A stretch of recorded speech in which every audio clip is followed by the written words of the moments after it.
अस्सलामुअलैकुम दोस्तों, मैं हूं सैयद अली और आप देख रहे हैं सब कुछ सीखो यूट्यूब चैनल। दोस्तों, आज की इस वीडियो में हम बात करने वाले हैं हज़रत अली ने फरमाया, रमज़ान में कब्र से आवाज़ क्यों आती है? मुर्दे लोग रमज़ान में कब्र से आवाज़ें क्यों देते हैं, क्यों चीखते हैं? साथ ही साथ दोस्तों हम आपको बताएंगे कि अल्लाह को कैसी औरतें पसंद हैं। जब मूसा अलैहिस्सलाम ने अल्लाह से पूछा तो अल्लाह ने क्या जवाब दिया। साथ ही साथ दोस्तों हम आपको बताने वाले हैं हज़रत अली ने फरमाया, घर के सुकून की दुआ। ये एक दुआ पढ़ लो, आपके घर में सुकून आएगा, परेशानी ख़त्म होगी और घर में बरकत ही बरकत होगी। और दोस्तों इन सब के साथ साथ हम आपको बताने वाले हैं कि इस्लाम में कबूतर को पालना कैसा है, क्या कबूतर को पालना जायज़ है या नहीं, सब कुछ बताने वाले हैं। बस आप इस वीडियो को आखिर तक देखते रहिए। वीडियो शुरू करने से पहले अगर आप हमारे यूट्यूब चैनल पर नए आए हैं तो चैनल को सब्सक्राइब करके बेल आइकन ज़रूर दबा दें। तो चलिए वीडियो शुरू करते हैं। एक मर्तबा हज़रत इमाम अली की खिदमत में एक शख्स आया और दस्ते अदब को जोड़कर कहने लगा, या अली, मरने के बाद बरज़ख में इंसान सबसे ज़्यादा खुश कब होता है? बस इतना कहना था कि हज़रत मौला अली ने फरमाया, ऐ शख्स, याद रखना, बरज़ख में इंसान तब खुश होता है जब उन्हें मालूम चलता है कि रहमत के ख़जाने लेकर ज़िंदा इंसानों के लिए रमज़ान आ गया।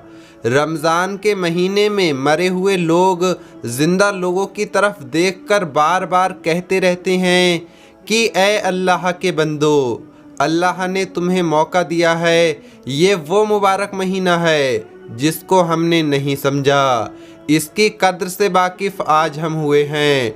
आज हमें ये पता चल रहा है कि ये महीना कितनी फ़जीलतों, रहमतों और बरकतों वाला महीना है।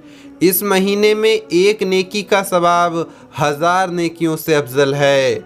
इस महीने में एक सजदे का सवाब कई सजदों से अफजल है। और इसी तरह वो मुर्दे ज़िंदा लोगों से कहते रहते हैं कि इस महीने की बरकत को पहचानो, और फिर इसके बाद चीखना शुरू कर देते हैं।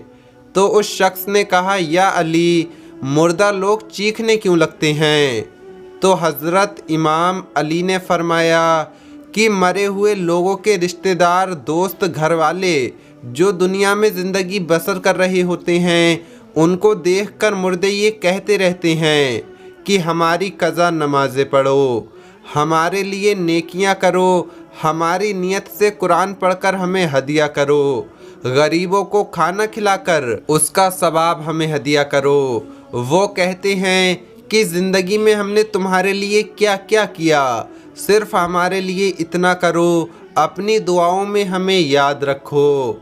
मुर्दे एक एक नेकी के लिए अपने हर एक रिश्तेदार को उम्मीद की निगाह से देखते हैं।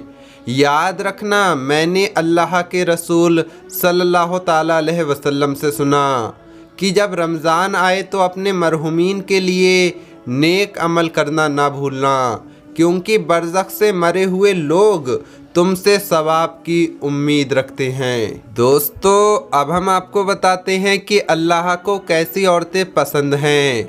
जब मूसा अलैहिस्सलाम ने अल्लाह से पूछा कि तुझे कैसी औरतें पसंद हैं तो अल्लाह ने क्या फरमाया। एक मर्तबा हज़रत मूसा अलैहिस्सलाम ने अल्लाह से पूछा कि ए अल्लाह, मुझे ये बता कि इस वक्त तुझे सबसे अजीज़ कौन है। अल्लाह ने कहा, ए मूसा, अगर देखना चाहते हो कि मुझे अजीज़ कौन है तो जाओ किनान के एक गांव में, वहाँ एक औरत रहती है, उसका नाम ब्याल है, जो इस वक्त मुझे सबसे अजीज़ है।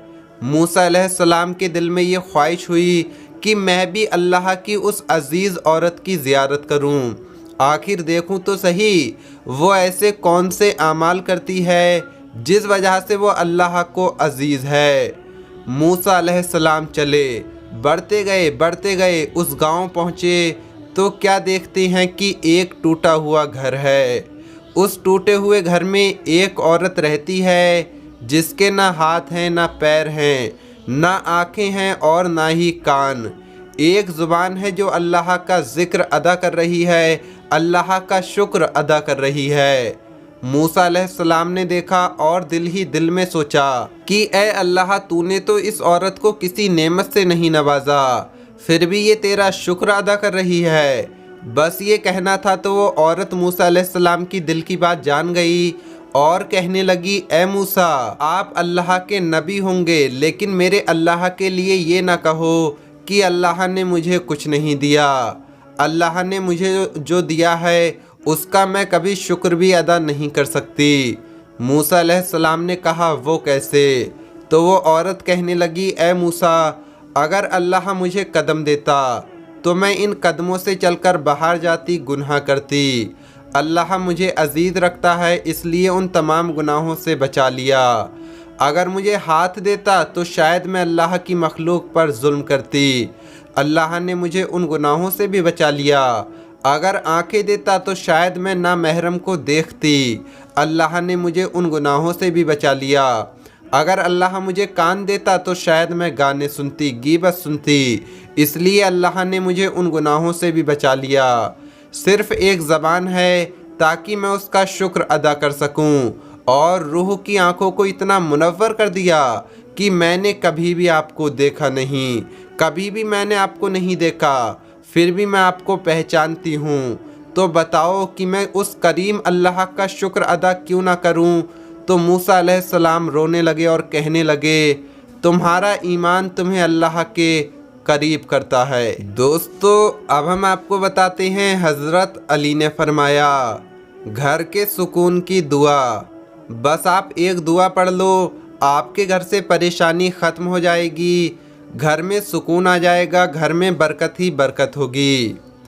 हज़रत अली से एक शख्स ने पूछा, या अली, घर में सुकून नहीं है, हमारे घर में बेसुकूनी सी पाई जाती है, ना रिस्क में बरकत है, ना मालो दौलत में बरकत है, और ना ही कोई खुशहाली है। कोई अमल, कोई दुआ या कोई ऐसी चीज़ बताएं जिससे मेरे घर में खुशहाली आ जाए, मेरा घर खुशहाल हो जाए।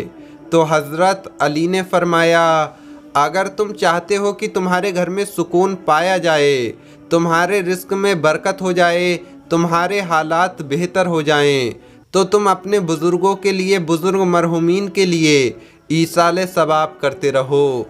उस शख्स ने अर्ज़ किया कि ए अमीरुल मोमिनीन, मेरे पास इतना वक्त नहीं कि मैं अपने वालिदैन की क़ज़ा नमाज़ें पढ़ूं, और ना ही मेरे पास इतने पैसे हैं कि मैं गरीबों को खाना खिलाकर, भूखों को खाना खिलाकर उसका सवाब अपने वालिदैन के ईसाल सवाब के लिए पेश करूं। तो हज़रत अली ने उस शख्स को देखा और फरमाया, अल्लाह के नज़दीक तादाद नहीं बल्कि नीयत देखी जाती है। ए बंदाए खुदा, तुम जो भी रिज़्क़ के हलाल खाओ तो उस पर एक मरतबा सूरह फातिहा पढ़ो और 3 मरतबा सूरह इखलास पढ़कर अपने मरहुमीन के लिए, ईसाल सवाब के लिए दुआ करो। अल्लाह तुम्हारे मरहुमीन की मग़फ़िरत फरमाएगा और उनके सदक़े तुम्हारे घर के हालात बेहतर करेगा। क्योंकि जो मरहुमीन बरज़ख में हैं, तो जब वो तुम्हारे हालात के लिए दुआ करेंगे तो अल्लाह कभी भी वालिदैन की बरज़ख से दुआ, मरहुमीन की बरज़ख से दुआ रद्द नहीं करता। दोस्तों, अब हम आपको बताते हैं कि परिंदों को पालना इस्लाम में कैसा है, कबूतर को पालना इस्लाम में कैसा है। हुजूर पाक सल्लल्लाहु ताला अलैहि वसल्लम ने इरशाद फरमाया, कबूतर को अपने घरों में पालो, क्योंकि शैतान कबूतर के होने की वजह से तुम्हारे बच्चों के करीब नहीं आता। कबूतर बच्चों की हिफाजत करते हैं, अपने बच्चों की नहीं बल्कि इंसानों के बच्चों की भी हिफाजत करते हैं, शैतान और जिन वगैरह से। दोस्तों, कबूतर इंसानों से प्यार करते हैं, ख़ासकर अहले बैत से। नबी सल्लल्लाहु ताला अलैहि वसल्लम की आल से कबूतर प्यार करते हैं, और जिस घर में कबूतर रहते हैं उस घर वालों के लिए दुआएं करते रहते हैं। कबूतर को हज़रत नूह अलैहिस्सलाम ने दुआ दी है, तो इस्लाम में ये इजाज़त तो दी गई है कि आप कबूतर को पाल सकते हैं, मना तो नहीं किया गया है, लेकिन इसमें बहुत सारी शर्तें हैं। उलमाए इकराम कहते हैं कि अगर आप इन्हें घर में पालते हैं तो आप इन्हें तकलीफ़ नहीं देंगे, इनके खाने पीने का आपने बहुत ज़्यादा ख्याल रखना है, बल्कि एक जगह आता है कि दिन में 70 मरतबा दाना और पानी इनको दिखाना है, चाहे ये खाएं या ना खाएं। और कबूतरबाजी, जो लोग एक दूसरे के कबूतर को लड़वाती हैं, ऐसा करने से सख्त मना किया गया है।